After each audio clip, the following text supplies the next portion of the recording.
Bonsoir à tous et à toutes, je suis Jocelyn, journaliste, rédacteur pour Cinéverse, et je suis ravi de vous retrouver pour le grand retour de notre podcast Cinespace. Au programme du jour, donc, un petit point sur l'actualité avec la sortie du nouveau film de Quentin Dupieux, Dali, avant de se pencher sur la grande question qui ressort de la filmographie de son cinéaste, peut-on faire de la quantité et de la qualité ?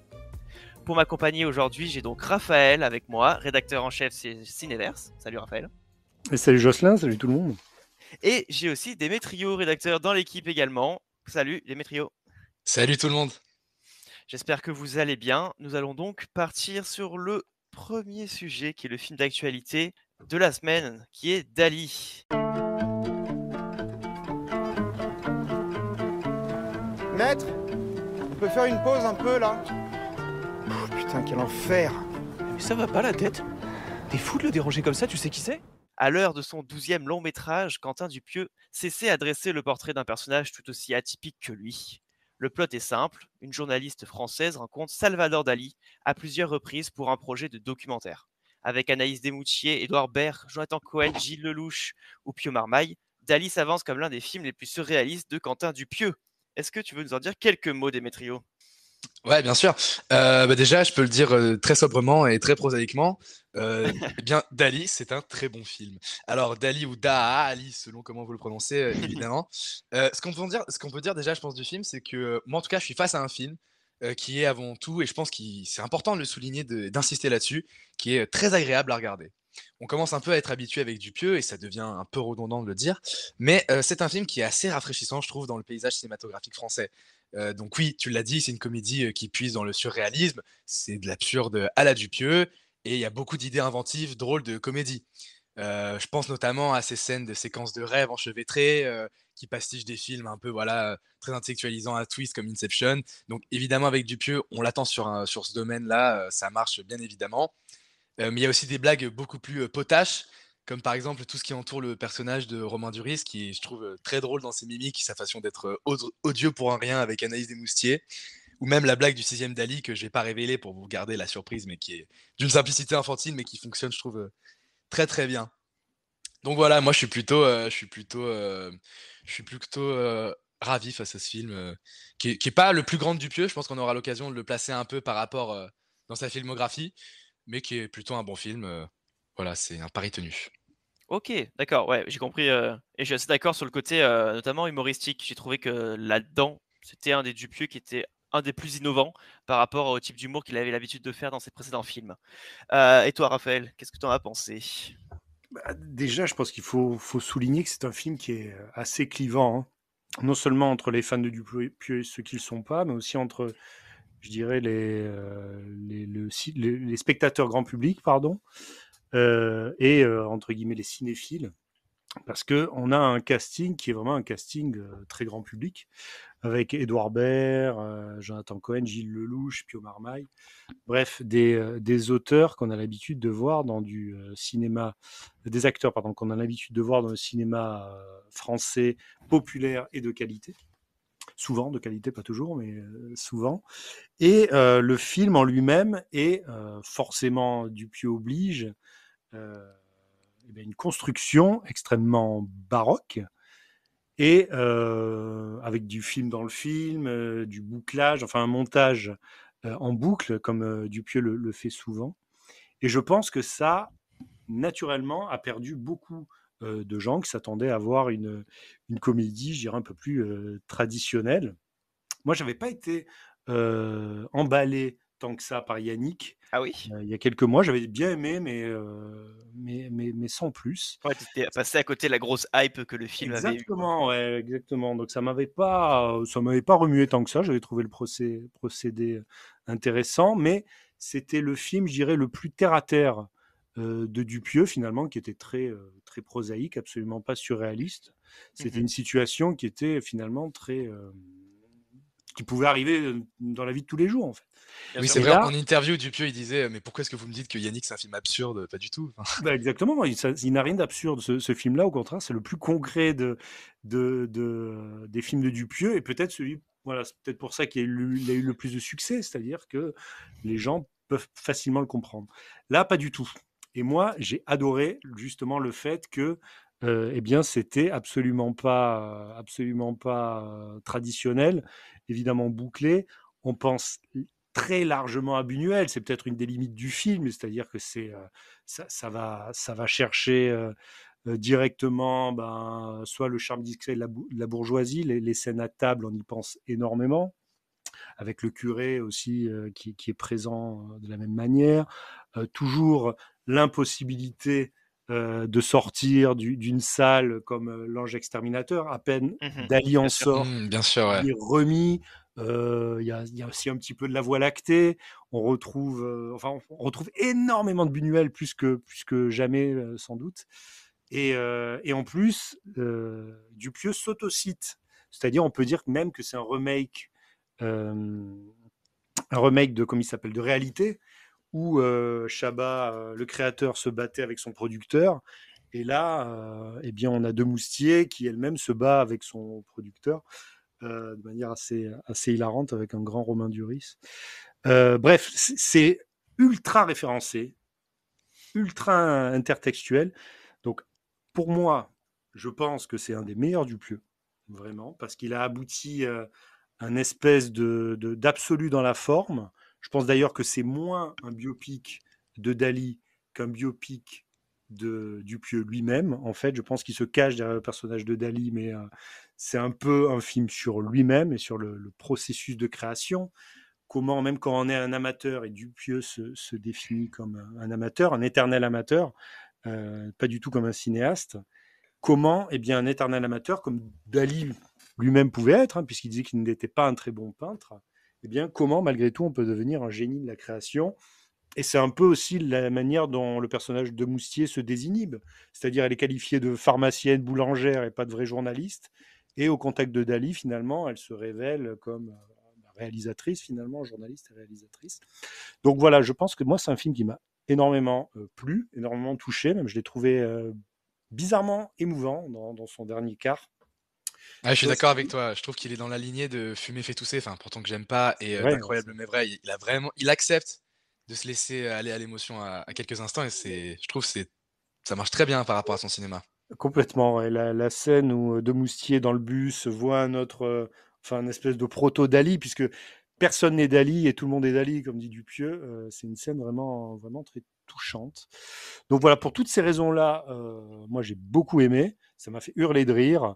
Rien que la scène d'intro avec ce couloir interminable, un peu à la Shining d'ailleurs, avec Edouard Baird en Dali qui n'arrive pas, qui met 10 minutes ou presque pour remonter tout le couloir. J'étais Mais plié de rire. scène Mais qui est vraiment extrêmement drôle, hein, vraiment. ben oui, oui, c'est un running gag permanent. Et ça marche, Mais alors que c'est stupide. oui, c'est un peu, Et ça marche très c'est bien. un peu régressif et ça marche Mais très bien bien. sûr, c'est un humour très potache, je trouve. On est bien. presque dans du y a-t-il un pilote dans l'avion, quoi. C'est un peu ça, oui, complètement. Ouais, c'est vrai, ouais, j'ai parlé de Buñuel, mais il y a beaucoup de Zaz et beaucoup de Monty Python, disait Dupieux Bien sûr. lui-même. Beaucoup Bref, plus que dans tous ses films précédents, je trouve, en tout cas. donc, oui, sans doute. Et puis, bon, voilà, il faut arriver à passer, je pense, cet écueil de la forme où tout est déstructuré, tout est bouclé, pour finalement arriver à rire. Et moi, dans la salle, j'entendais pas grand monde rire, malheureusement, alors que moi, Ouais. j'étais vraiment plié de rire. Voilà. Moi, je suis assez d'accord avec une grande partie de ce que tu as dit. Je le mettrai toutefois pas dans mes Dupieux préférés, mais je trouve que déjà, l'univers qu'il a réussi à mettre en place est probablement un des plus réussis que Quentin Dupieux ait pu mettre. Et pourtant, le bonhomme a quand même une sacrée filmographie d'univers assez colorés, assez originaux dans sa filmographie. Mais c'est vrai que mélanger l'univers de Dali et l'univers de Dupieux, finalement, c'est quelque chose qui paraissait logique. On a tendance à dire que le cinéma de Dupieux est absurde, ce qui est relativement vrai. Pour autant, je pense que ce film-là est vraiment le premier et probablement un grand film surréaliste que Dupieux propose et même que le cinéma français propose dans ces dernières années et même ces dernières décennies, parce que le cinéma surréaliste, on va pas se mentir, c'est pas quelque chose qui est produit à longueur de journée. Il y a aussi quelque chose que j'aimerais souligner, c'est que j'ai adoré, mais vraiment adoré, l'ambiance sonore et la BO du film, alors qui a Oui, été c'est vrai. composée par Ouais, Thomas ouais. Bangalter, hein, l'une des deux têtes des Daft Punk. Mais ça, à la limite, peu importe, parce qu'on les retrouve beaucoup chez Dupieux. Après, le thème n'est pas particulièrement original. Ça ressemble vraiment à du Dupieux et à ce que les derniers films de Dupieux ont pu proposer, pardon. Mais je trouve que dans ce film-là, ça marche beaucoup mieux. Je trouve que la musique et la musicalité composée pour le cinéma de Dupieux se prête parfaitement du coup à Dali. C'est vrai. Pour D'habitude, nuance, oui, pardon, vas-y. Dupieux fait ses propres compos d'habitude, et Bien là, sûr. effectivement, il s'est reposé sur Bangalter. C'est un choix payant, ouais, complètement. Et, Ah, Alors, complètement. pourtant, le- c'est une boucle de 1 minute 30. Exactement. Ah oui, Ça marche mais très très bien, mais ça c'est, marche toujours très bien. Je suis mais je d'accord trouve que que ça sert même le propos, parce que même si Quentin Dupieux, bon voilà, en interview, tu l'as dit tout à l'heure, Raphaël, il dit que son cinéma c'est du cinéma amateur et qu'il faut pas y voir beaucoup de sens et tout. Mais je trouve que quand même il a quelque chose d'intéressant jusque dans le choix de la musique, parce que la musique c'est quand même une petite boucle d'1 minute 30, mais qui je trouve marche très bien avec la dilatation du temps. Tu as parlé de la scène du couloir, il y a quand même, voilà, c'est quand même une thématique très chère à Dali et qui je trouve il a très bien incorporé dans le film. Donc même là c'est assez intelligent, pourtant même si ça prête à sourire quand tu l'entends pour la 25e fois, Ouais. notamment dans la scène de fin, quoi. Et attention, Dupieux, il dit pas qu'il est amateur dans le sens où il est mauvais. Pas du tout. Enfin, je crois pas. C'est plutôt dans le sens où il n'est pas un technicien de l'image, hein. Donc ses premiers films, il y avait des caméscopes tout bêtes. Ah C'était oui, pas du tout clairement. un techniciste, en tout cas, de l'image. Alors évidemment, chemin faisant, il a fait beaucoup de progrès et il fait quasiment tout maintenant dans son film. C'est vrai. Mais il défend, je pense, ce côté, si ce n'est amateur, un peu artisan, et qui est, à Mmh. mon avis, une des explications de sa productivité, on en parlera, c'est le fait qu'il est désinhibé du côté, il faut absolument que ça soit parfait, il faut absolument que ça soit technicien. Lui, il tourne, et voilà. Non, clairement, je me suis mal exprimé, mais ce que je voulais dire, c'était que lui, souvent en interview, il se défend de faire du cinéma très C'est intellectuel, où vrai, c'est dans vrai. un film, il y aurait quelque chose, enfin, il y aurait un sens caché absolument à dénicher. Et là, je pense avec Dali, c'est un manifeste presque de son cinéma, quoi. Là, il n'y a pas forcément. Alors, même Complètement. s'il y a des séquences qui sont très parlantes, et je pense que malgré tout, je sais pas si on aura l'occasion d'en reparler, mais bien que ce soit un film surréaliste, je pense malgré tout que ça reste un film de Dupieux plutôt accessible pour comprendre son univers. Oui, Donc, oui, complètement. bien qu'il n'ait pas trop de sens, par exemple, le rêve du prêtre, c'est pas la séquence qui appelle à plus à être un exégète de tout ce qui se passe. Malgré tout, je pense quand même que le personnage d'Anaïs de Moustier, notamment, est quand même une belle bouée, quoi, un bon point de repère pour le spectateur qui serait un petit peu largué face à l'univers de Dupieux, quoi. Bah, Ah, c'est clairement. vrai, j'abonde dans ce que tu dis. Dupieux, à ses débuts, avec notamment enfin, Monsieur Oiseau et Steak, c'était quand même un ovni du niveau des Daft Punk, c'est-à-dire quelque chose d'insaisissable, un peu américain. D'ailleurs, le début de sa carrière est américaine. Mhm. Impossible, enfin vraiment quelque chose impossible à caractériser en France, en fait, quelque chose de vraiment intello et peut-être dans le mauvais sens du terme. Et il y a eu un basculement avec dans sa filmo ou avec Au Poste. Clairement, c'est au Et poste qu'il a mis qu'il a amené en France. exactement, Parce que réalité, il a clairement assumé faire du film du dimanche soir, comme il le disait, mais pas au sens, pas au sens des magots, il le disait voilà, au bon sens populaire. Et Dali, c'est une figure de tous les peintres, c'est un des peintres les plus accessibles parce que c'est avant tout une star de la télé, avant même d'être un peintre, c'est lui-même un objet.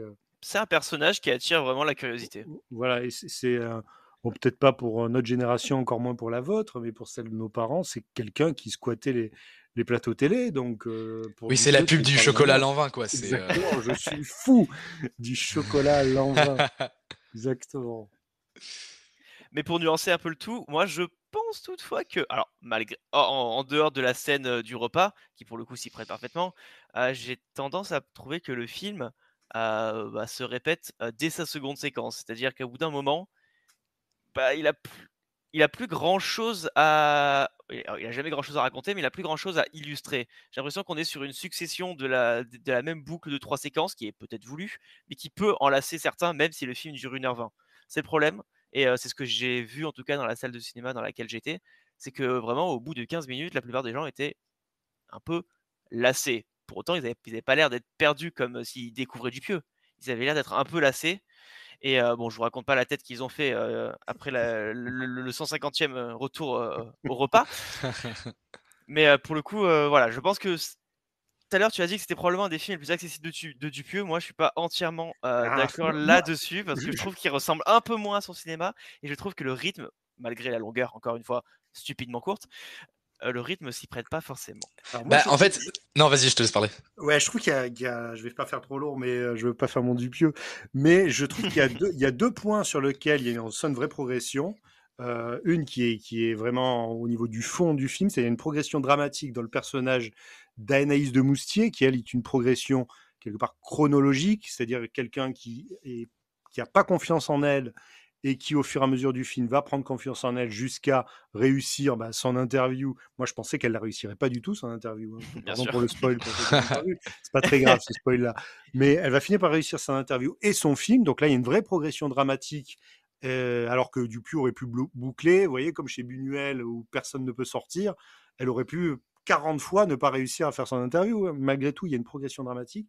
Et puis, de manière, au niveau de la forme, une progression dramatique sur la succession des comédiens qui vont jouer Dali. Moi, j'ai trouvé ça super, super fertile, super dynamique de voir comment chaque acteur allait se débrouiller avec ce personnage de Dali. Ça rappelait un petit peu d'ailleurs ce que faisait Buñuel dans l'obscur objet du désir, cet obscur objet du désir, pardon, où voilà, il y avait deux actrices qui se succédaient sur le même rôle. Là, il y en avait, je ne sais plus combien, 5 ou 6, qui font les différents Dali, dont un vieux qui est particulièrement émouvant. Donc ça, c'était, je trouve, très intéressant, une bonne manière de dynamiser le film, de voir ces Dali se succéder et comment l'un remplaçait l'autre sans surprise. Dès qu'il fallait beaucoup parler, c'était Baer et Jonathan Cohen qui prenait le rôle, faisait ouais. Dali, parce que ce sont les meilleurs dans l'exercice. D'ailleurs, Joko est vraiment le meilleur, même meilleur que Baer, à mon avis. On peut en débattre, Ah, tu mais trouves? je l'ai trouvé vraiment exceptionnel, Jonathan Cohen. Il ne ressemble pas physiquement, mais alors dans la voix, c'était tout lui. Je suis assez d'accord là-dessus, ouais. Et les autres, voilà, si c'est une compétition, elle fait un peu tapisserie. Si j'ai une réserve, c'est pour moi, j'aurais gardé voilà les Edouard Baird, Jonathan Cohen et le vieux Dali. Mais je trouve que voilà, Gilles Lelouch, Pio Marmaille sont pas extraordinaires dans ce rôle-là. Ils font ce qu'ils peuvent, mais c'est une imitation assez casse-gueule. Après aussi, il faut dire que Pio Marmaille et Gilles Lelouch, ils ont vraiment beaucoup moins de temps d'écran que Jonathan Cohen et Edouard Ça, c'est Baird. clair. C'est c'est vraiment clair. des Dali Peut-être parce qu'ils sont secondaires. moins bons aussi. Hein. Ah non, Ils mais ont dû ça, faire des essais avant, quoi. Mais je vais sûrement pas te contredire là-dessus. Moi, j'ai trouvé que Pio Marmaille, c'est un des points faibles du c'est film. dur. Genre Hein. vraiment, je n'y crois pas une seule seconde. Mais après, je pense que ça doit être volontaire. Hein. Dupieux, il laisse vraiment très peu de champ libre à l'interprétation des acteurs normalement. Mais je comprends pas trop où est-ce qu'il a voulu en venir avec ça. En plus, il ne ressemble pas du tout. Autant Gilles Lelouch avec la moustache, la ressemblance est assez bluffante, je trouve. Mais Marmaille, avec tout le respect que j'ai pour lui, c'est un très bon acteur. Dans l'imitation de Dali, c'est pas son truc. Mais toutefois, il y a un côté ludique à aller voir et tous essayer de prendre l'accent de façon extrêmement différente. Il n'y a pas un accent qui se ressemble. C'est assez ludique et assez amusant à observer. Mais c'est ça qui est intéressant aussi, c'est que c'est pas juste allez, pour chaque une scène ce sera Baird, puis une autre ce sera Cohen, puis une autre ce sera Marmaille. Des fois, ça n'a pas de sens. Ça change sans crier gare. Oui, mais même, je dirais que sur les 4 Dali, il y a quand même, on les reconnaît. Genre, Edouard Baird, c'est plutôt la phase publique, médiatique de Dali. Cohen, ce serait plutôt les moments où il serait face à son ego surdimensionné, très excentrique, mégalo, parce que faut le dire aussi, c'est pas un film très tendre avec Dali, c'est plutôt très, qui fait à peu près le tour de sa personnalité. Je trouvais ça très intéressant. C'est très caricatural, oui. Et alors pour Marmaille et Lelouch, c'est un petit peu plus difficile, mais en tout cas, je pense que ce serait peut-être un film à revoir de ce côté-là. Mais ouais, c'est plutôt une bonne idée d'avoir fait plusieurs Dali et ça sert un propos. Et bah justement, en parlant de propos, est-ce que il serait pas temps d'essayer de le caler dans la filmographie de son réalisateur?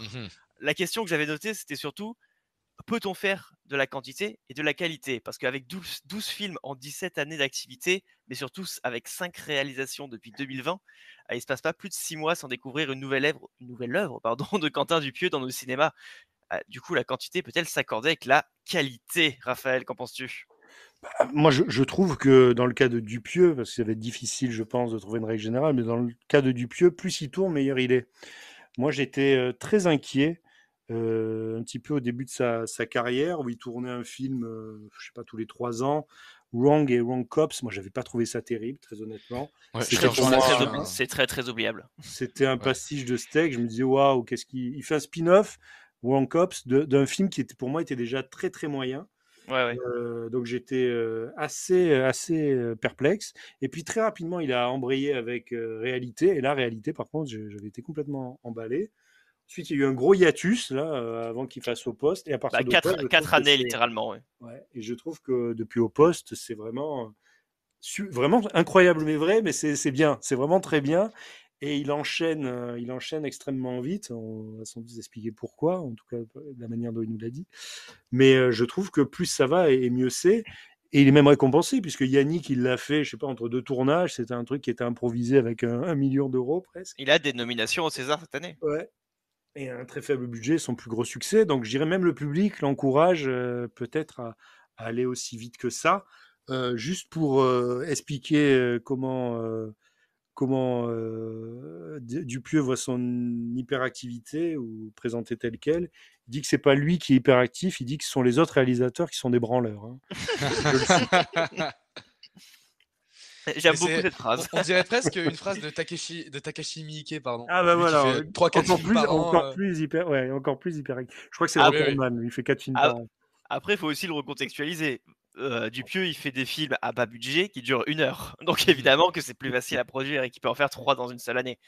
Il y avait un truc aussi. Alors déjà, j'ai juste envie d'être désolé, Raphaël, mais moi je trouve que Incroyable mais vrai est une des plus grosses catastrophes de Dupieux dans toute sa Alors, filmographie. je ne suis pas d'accord. Je crois que c'est mon préféré, mais on va peut-être en débattre. Là, je trouve personnellement que Incroyable mais vrai et Le Dain sont ses films les plus faibles dans sa période, dans sa période française. Dans cette période française. Putain, mais le Dain est extraordinaire, voyons. Ah ouais, Ouais, là, je suis pas d'accord avec toi, Jocelyn. Je suis tellement en désaccord. Moi, je trouve que depuis 2018, il a fait des bons films, évidemment. J'aime beaucoup sa filmographie. Je trouve que Au Poste et Yannick sont les deux meilleurs films qu'il ait fait en termes de narration. Je parle pas de Rubber, sur lequel j'ai beaucoup d'affection, mais également parce que je l'ai découvert quand j'avais 12 ans et que ça m'amusait énormément. Je n'ai pas vu le film depuis 10 ans, donc je pense pas que je vais pouvoir en parler tout de suite. Mais en fait, moi, je trouve que Dupieux est très inégal. Je pense évidemment que c'est un très bon réalisateur, mais que depuis 2018, et le fait notamment d'enchaîner les tournages avec des idées farfelues, des idées fun, des idées qu'il a envie de mettre à l'image, bah ça marche forcément pas tout le temps.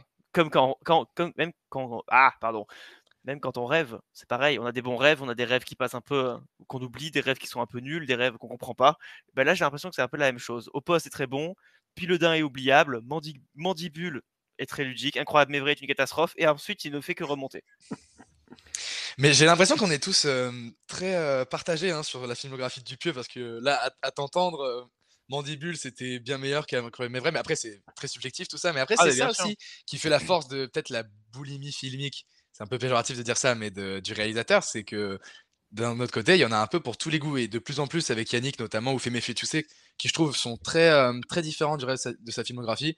Même si moi, je dois avouer que Femme Fetoussé, là, c'est plutôt là où je parlerais de catastrophe, parce que je trouvais que, tout ce propos métaphysique sur la peur de la mort et de nos sociétés contemporaines, tous ces Ça raconte pas récits, grand je trouvais chose. ouais, on est d'accord. Moi, je trouve Je suis d'accord. ça vient comme un cheveu sur la soupe. Je suis vraiment très consterné, quoi. Alors moi, je suis obligé là de reprendre et de défendre, pardon, mais Mais vas-y, ces je t'en prie. films-là, Incroyable mais vrai.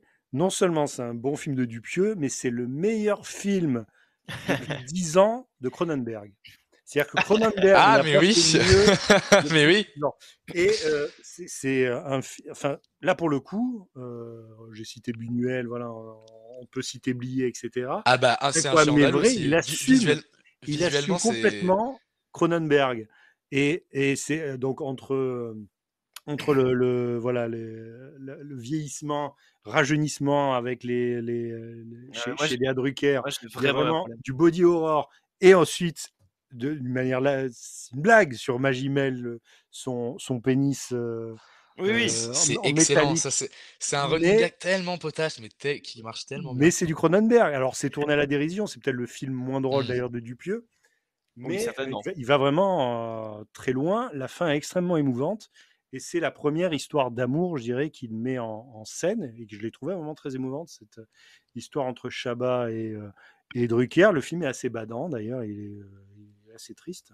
Moi, j'ai vraiment trouvé qu'il savait Et pas quoi faire de son plot de base. Il s'est dit, je vais mettre un trou qui fait des trucs dans une maison, et je ne sais pas quoi Ah, en faire. mais Et je trouve non. qu'il ne sait jamais réellement quoi en faire dans son Mais, film. et tu trouves pas ça hilarant, le fait qu'on tourne 30 minutes autour du trou, que les personnages n'arrivent jamais à dire qu'est-ce qui se passe, qu'est-ce qu'ils vont annoncer, Demoustier et Magimel, ils veulent la blague du pénis, ils la gardent pendant 20 minutes. Le fonctionnement du trou, c'est un agent immobilier qui leur dit attention, cette maison cache un secret, vous n'allez pas en revenir. Ça dure, ça dure. Et moi, je Ça trouve dure que. trop longtemps dans un film qui est déjà trop court. Mais c'est ça qui est pas mal, je trouve, avec Dupieux, c'est que là où tu t'attendrais normalement dans une comédie française, voilà, il y a des comédies de qualité, mais là, il va vraiment à contre-pied et toujours dans le bon sens. Pour revenir sur Dali 5 secondes, Vas-y, dans vas-y. Dali, par exemple, tu as la blague, on fait souvent le reproche à Anaïs Desmoustiers qu'elle était pharmacienne ou boulangère. Romain Duris, il n'arrive pas à bien distinguer les deux. Et d'habitude, dans une comédie, on aurait fait voilà, la blague peut-être une fois ou deux. Mais là, non, il y a plusieurs personnages qui vont insister là-dessus. Ça revient plusieurs fois dans le film, même sur un journal à la fin dans le bus. Donc, moi, je trouve ça très positif, justement, qu'il aille, quitte à être un petit peu trop lourd. Mais c'est tellement rafraîchissant de voir ce genre de blague. Et je trouve que c'est un cinéma qui est très communicatif. On a envie de rire avec ces personnages. C'est très réjouissant, je trouve, comme cinéma. Mais là-dessus, je suis entièrement d'accord. Je pense que Dupieux, t'as envie de boire une bière avec lui, t'as envie de rigoler, t'as envie qu'il t'embarque dans son film. Et d'ailleurs, je trouve que, Mais oui. d'ailleurs, quand elle a fait son comeback en France en 2018 avec Au Poste, lui, pour le coup, je trouve qu'il a réussi à faire son comeback comique, parce qu'Au Poste, c'est littéralement une comédie, mais qui, en dehors de ça, il a réussi à faire une comédie qui est. Et du coup, moi, j'en reviens à ce que je dis tout à l'heure. Je pense qu'Au Poste, c'est son film le plus accessible, car c'est une comédie qui est quand même plutôt facile à comprendre. C'est facile d'être embarqué à l'intérieur. Il fait son comeback en France, donc il revient avec des sujets très légers, vraiment. On est vraiment sur rien niveau scénario, mais juste des blagues, des blagues, des blagues, des blagues, de la mise en scène, et on s'amuse énormément.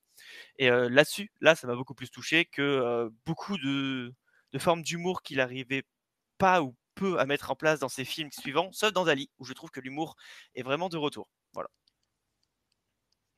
Je sais pas ce que vous avez pensé d'Au Poste. Ah, moi, Au Poste, je l'aime beaucoup. Je trouve qu'il est très intéressant. Moi, pour le coup, Au Poste, je sais pas si elles sont plus accessibles, mais ça m'a fait un peu réfléchir à ce que tu as dit.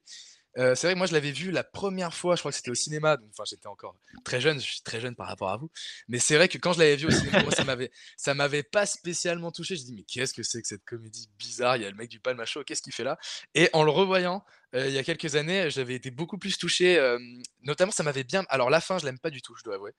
Je trouve que Ouais, ça marche non, pas. je suis assez d'accord avec toi. La fin, C'est du pur Buñuel, la fin. si on enlève les 1 Ah, minute bien sûr, 30 mais finale, je suis d'accord que le film est réussi. je trouvais que Réalité marchait beaucoup mieux dans ce côté-là. Ah, mais clairement. C'est-à-dire c'est une pièce de théâtre, c'est un film, voilà. Donc ok, pourquoi pas. Au Poste, je trouvais que ça marchait quand même plutôt bien. Je me souviens de la scène de flashback notamment, qui était très très drôle. Tout le jeu du huis hilarante. clos qui est plutôt bien respecté pour le coup. Donc non, Au Poste, c'est un très très bon, je pense, dans le haut du panier de Dupieux. Ouais, c'est extraordinaire là-dessus. Hmm. Mais du coup, j'aimerais revenir sur un point, c'est qu'est-ce qui t'a manqué dans Yannick, Raphaël, pour pouvoir accrocher réellement? C'est justement le côté trop terre-à-terre du film. C'est moi ce que j'aime chez Dupieux, c'est le côté surréel. Effectivement, c'est une construction d'un film qu'on ne retrouve pas ailleurs, avec des boucles. Voilà, certains diraient du Lynch. Oui, voilà, moi c'est ce cinéma que j'aime. Ouais. On l'avait pas trop dans Steak, on l'avait à fond dans Réalité. Au Poste, on l'a un petit peu. Il y a ces ruptures formelles qui sont là aussi. Moi, c'est ce que je préfère chez lui, c'est quand il transcende sa forme. Et avec Dali, du coup, j'étais absolument aux anges. Yannick, c'est une forme tout à fait traditionnelle. En ce sens-là, c'est plus du Bertrand Blier, dans le sens où Blier faisait pas spécialement de rupture formelle. C'était là aussi un montage linéaire. Donc c'est pour ça que j'ai un petit peu au point de vue de la forme, j'ai pas trop adhéré. Ce que j'ai beaucoup aimé, par contre, c'est le fait que Dupieux dit toujours que le spectateur ne doit pas rester inactif devant un film, que le spectateur doit avoir une vision active. Ouais. Et Yannick, c'est premier degré, c'est littéralement ça. C'est-à-dire un spectateur qui se lève dans la salle et qui dit ce que je vois, ça me va pas, changer. Et moi, je vais vous dire comment le changer. C'est un peu le contre-champ de ce qu'on voit dans Dali. C'est-à-dire que Dali nous dit n'importe qui peut devenir Dali. Dali, c'est tout le monde. Il suffit juste de le vouloir. Hein. Croyez en vos rêves. C'est ça qu'il nous dit. Même si la manière dont je le dis, c'est beaucoup plus niais que le dit le film. Mais voilà, Demoustier croit en ses rêves, elle va finir par les réaliser. Eh bien, Yannick, c'est pareil. C'est-à-dire qu'il trouve que la pièce est pourrie. Il va en écrire une autre.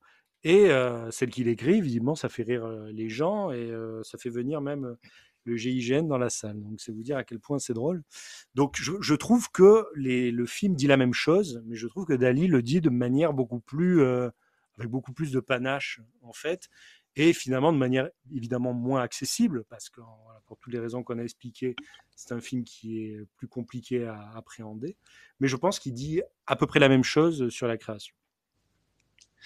Bah, Yannick, quand même, il prenait un truc voilà, très accepté dans le cinéma, et ce depuis toujours, c'est que le spectateur est assis dans un siège et va y rester pendant au moins 1h30, 2 heures, voire 2h30, sans rien dire, sans rien faire. Ce qui est quand même, en soi, il le disait lui-même avant de faire Yannick, qui en est littéralement une, mais une espèce de prise d'otage, en fait. Le spectateur est face à un film et ne peut pas interagir avec. Donc, alors oui, c'est fait de manière très vulgaire et prosaïque dans Yannick, donc moi je suis plutôt mitigé sur le film. Je passe un très bon moment, mais je trouve qu'il pourrait aller beaucoup plus loin. Je trouve que le film fait 1h05, il pourrait en faire beaucoup plus. Mais malgré tout, je trouve quand même que c'est des films, Dali aussi, et même Fumer fait tousser, pourtant que j'aime vraiment moins, qui sont presque des appels à la création. Yannick, quand il réécrit sa pièce, qui est une daube, hein, voilà, tout le monde en rigole, mais s'en moque un petit peu, je pense que c'est un message au final très simple, très enfantin, mais qui est créé, mais pitié, faites que ce soit différent de la masse. Alors, je pense que c'est à peu près vers là qu'il veut en venir, et dans Dali, il y a vraiment un côté très métatextuel qu'on retrouve dans d'ailleurs pas mal de ses films, qui peut être aussi un point fort de Dupieux, mais qui, moi, commence, j'avoue, un petit peu à me lasser, et c'est là où je trouve les limites dans Yannick et Dali. Je veux rebondir sur un point qui est très intéressant et insister lourdement sur ce que tu as très bien dit, c'est-à-dire que Dupieux, chacun de ses films, fut-il fait très rapidement, chacun de ses films est très différent du précédent. Il fait du film à sketch, il a fait Fumer fait tousser, c'est un super Sentai, du film de science-fiction, on a parlé de Cronenberg, certains ça va plus vers Blier, Verneuil pour Au Poste. C'est à chaque fois, alors sur le registre du pastiche, c'est peut-être pour ça qu'il va vite aussi, c'est parce que il construit ses films sur d'autres films qui sont déjà faits. C'est peut-être aussi la limite de son cinéma. Mais en tout cas, chaque film est très différent. Si on prend un autre réalisateur qui tourne énormément, par exemple Hong Sang-soo, eh bien, chaque film, bon, ses fans vont hurler, mais chaque film est très propre et très proche du précédent. Alors, le casting change un peu, une fois il y a Isabelle Huppert, mais globalement, il filme des gens qui sont en train de boire, ivres-morts, la même autour d'une chose. table. C'est très, très souvent la même chose. Dali, vous voyez le lapsus Dupieux, lui, d'un film à l'autre, il change à chaque fois Ah oui, ça n'a rien à voir. énormément, et la forme, Ouais. et le genre, et il trouve l'humour, parfois il ne le trouve pas, on a parlé de Incroyable mais vrai, mais il trouve l'humour en tout cas, où il trouve son message à chaque fois avec un genre différent. Et en France, il n'y a pas grand monde qui fait la même chose, quoi. Donc, Oui, bien sûr. c'est à mon avis à souligner. Je suis entièrement d'accord avec ça. J'aimerais faire une aparté sur les 2 prochains films qui ont été annoncés de Quentin Dupieux. Je ne sais pas si vous avez remarqué, 2 films ont été annoncés, notamment dans un entretien qu'il avait accordé au Monde, il me semble, il y a quelques jours. Le premier s'appellera Braces, qui veut dire donc bretelles en anglais. Et à partir de là, il revient du coup à ses premiers, à ses premiers amours, on va dire, avec un film en langue anglaise. Ensuite, un autre film avait été annoncé, c'est à notre beau métier, où il revient en France à nouveau, avec Léa Seydoux, Vincent Lindon et Raphaël Quenard à nouveau. Donc il revient avec 2 films, sûrement pour 2024 et 2025, ou 2 pour 2025. Qu'est-ce que vous en pensez? Est-ce que ça vous hype un petit peu? Moi, la phase américaine, bon bah Raphaël, du coup, t'es d'accord avec moi, donc ça, à la limite, on se rejoint. Mais moi, la phase américaine de Dupieux, en réalité, on peut le compter comme sa phase américaine que j'aime beaucoup, mais à part ça, moi, je suis pas très intéressé. J'avoue, c'est vraiment son passage en France qui je trouve est très intéressant dans sa carrière. Donc, Braces, à voir. Je suis peut-être pas le public. Après, j'attends quand même. Enfin, j'irai évidemment voir ces films, quoi. Ça semble un peu évident de dire que c'est des films qui changent par rapport à d'autres, mais ça fait du bien quand la même semaine on voit qu'il y a Cocorico avec Christian Clavier et Didier Bourdon qui est sorti. Ça paraît évident, mais ça l'est pas en fait. Il y a quand même un travail, une volonté de transmettre quelque chose de neuf qui est passionnant. Donc évidemment, j'irai voir les 2 prochains et hâte de voir ce que Léa Seydoux va donner dans cet univers, mais je sais pas pourquoi je le sens très bien à ce niveau-là. Ok, donc plutôt hype sur Ouais, à notre plutôt beau hype. métier. Alors, à notre beau métier, on a un début de synopsis, si vous voulez tout entendre. ou plutôt de description, ce serait une mise en abîme autour d'acteurs face à leurs personnages et à leurs répliques. Donc un film qui revient au questionnement de base, qu'est-ce que le cinéma, qu'est-ce que jouer, qu'est-ce qu'être un acteur. À voir s'il va peut-être pas un petit peu se répéter dans son discours et surtout, j'imagine qu'il va s'inspirer de Blier. Bon, à voir. Ce sera la comparaison facile et la comparaison qu'on fera probablement Ah, c'est sûr, ouais. d'ici 1 an, parce qu'en général, il n'y a pas trop à attendre quand des films de Dupieux sont annoncés. 6 mois, 1 an après, on les a. Yannick, il avait été annoncé, je crois, 3 semaines à l'avance. Personne n'avait Voilà, compris. Yannick, il avait aucune promo et c'est devenu le plus grand succès de son réalisateur. Ouais. Comme quoi, des fois, on n'explique pas tout. Et notamment les studios et les producteurs n'expliquent pas tout avec les raisons de leur succès. Est-ce que vous voulez rajouter quelque chose sur la carrière de ce monsieur bien étrange ? Moi, je trouve super intéressant qu'il soit considéré maintenant comme un réalisateur extrêmement autorisant. Enfin, je dirais, il a son rond de serviette au cahier du cinéma. Vous voyez, Bien sûr. il a atteint une espèce de statut de cinéma, de réalisateur d'auteur que je trouve super étonnant déjà de par sa trajectoire. Mais aussi super intéressante. Je trouve que chacun de ces films, en fait, est un petit peu miraculeux. À chaque fois que j'y vais, moi, je suis inquiet. Je me dis, est-ce que je vais encore aimer? Est-ce qu'il va encore réussir son coup? Et à chaque fois, je ressors content et satisfait.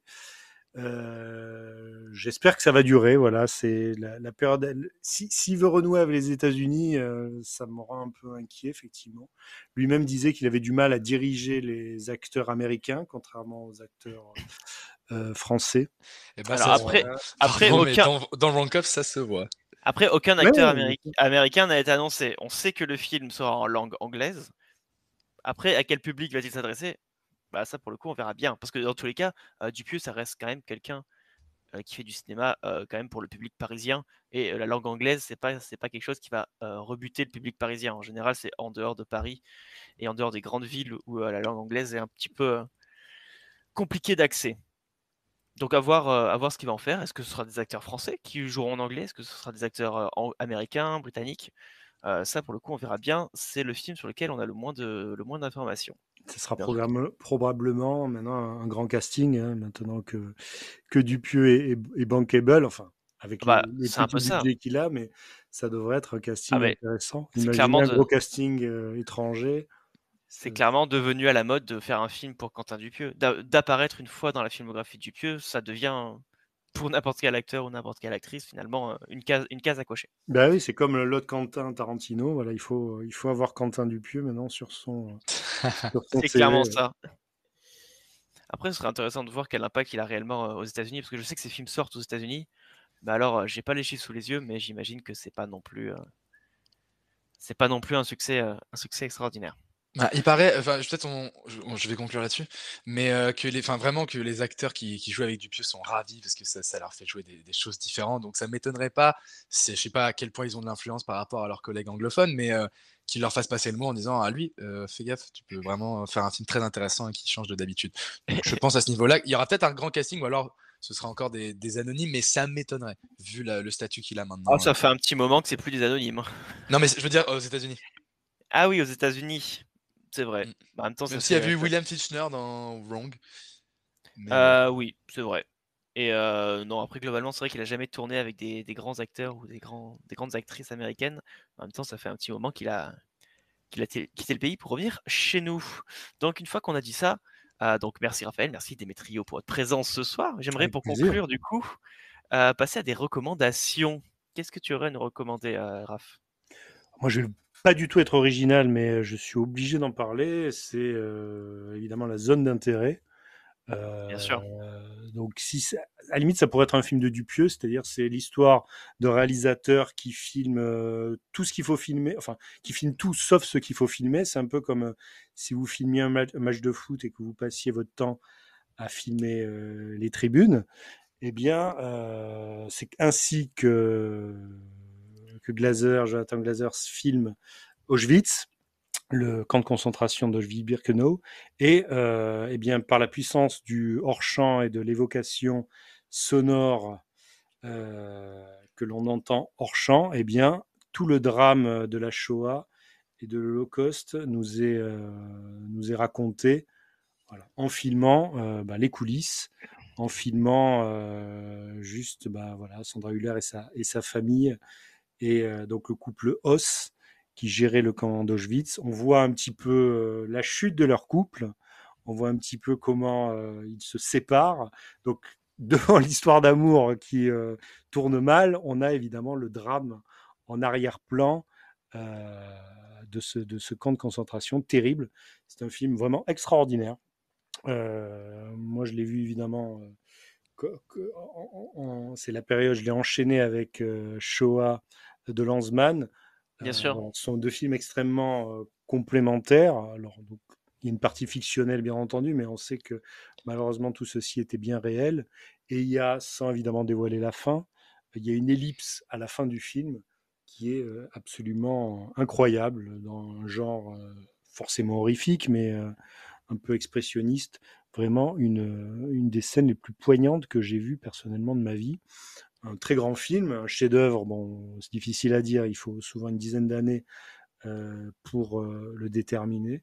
Mais voilà, ça a vraiment tout du chef-d'œuvre, et je pense que l'histoire du cinéma le retiendra.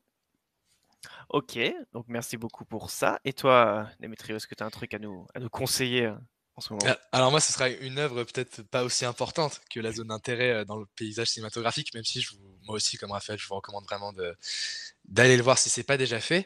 Non, moi, ce sera une recommandation d'une série que j'aime tout particulièrement, qui est Fargo de Noah Hawley. Alors donc, ce n'est pas le film des frères Cohen, bien qu'il soit dérivé du petit bijou d'humour noir sorti dans les années 90. Donc là, c'est une série qui, du coup, était sur Netflix il y a quelques années, puis qui est passée sur Salto. Donc en France, il y a une diffusion un petit peu plus compliquée qu'aux États-Unis, où là, c'est sur les plateformes d'FX notamment, et qui récemment a été ajoutée sur Canal+. Et là, je crois que c'est bientôt terminé, il reste peut-être 1 ou 2 semaines, mais il y a la diffusion de la 5e saison avec Jon Hamm et Juno Temple. Et chaque saison, c'est une histoire différente qui varie, mais qui revisite aussi l'histoire du film. Et si vous aimez les histoires de gangsters ou des losers, des marginaux, et que vous aimez les crimes qui se passent dans la neige, moi je vous la recommande. C'est une très très bonne série à regarder en février. Ok, ça a l'air super intéressant. Tu le vends bien. Ah oui, Bah, franchement, merci, tu le vends bien. merci, Ça donne merci. presque envie de se mater 5 ou 6 saisons là. Pourtant, c'est pas fait. De mon côté, moi, je vais vous conseiller un documentaire qui s'appelle Jodorowsky Dune, qui est globalement un chef-d'œuvre. Pourquoi je vous le conseille? Alors déjà parce qu'il passe le 16 février au UGC La Défense en présence donc, de son réalisateur Jodorowsky, qui n'est Wow. pas mort, hein, que comme beaucoup pensent, le pensent, il est toujours là et il viendra présenter son film ce jour-là. Mais pourquoi je vous parle de ce documentaire?